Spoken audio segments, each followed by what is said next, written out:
to što sve Koprivnica ima. Dakle, obuhvaćeni su svi oni prostori, javne zgrade, sakralni objekti, groblja, spomen područje Danica, naravno kao nešto što moramo cijelo vrijeme educirati javnost i čini mi se da ćemo u narednih 2 tjedna imati pozitivan odjek od vaših učitelja i učenika u tome.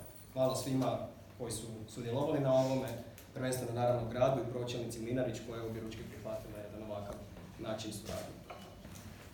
Hvala ravnatelju.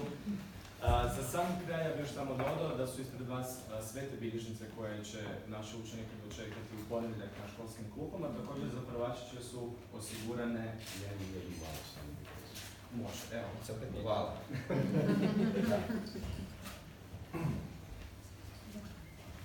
Dakle, ispričavam se, zaboravio sam nešto reći, jer smo toliko toga pobrojali, pa je valjda normalno i zaboraviti. Područna škola Vijenica, hvala našim ravnateljicama, ovaj put bez ravnatelja što su me na to podsjetile. Moram to spomenuti jer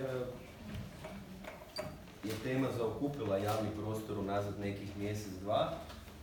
Prije svega moram reći da taj problem tamo postoji 30, 40, 50 godina. I ono što moram odgovorno reći ispred gradske uprave da se nije tamo pojavio gradonačelnik sa nekim od suradnika i suradnica i odnio najljepšu školu, najljepšu kuhinju gdje je sve bilo riješeno tip-top. I ponekad mi je malo smiješno kad ljudi koji su neki politički, društveni, kako god hoćete, mainstream, onoliko godina koliko ja imam fizički godina, kad se danas pojave i zgražaju se nad nečim i tvrde da imaju rješenje, jer si postaviš onda pitanje gdje ste bili u ovih 30 godina.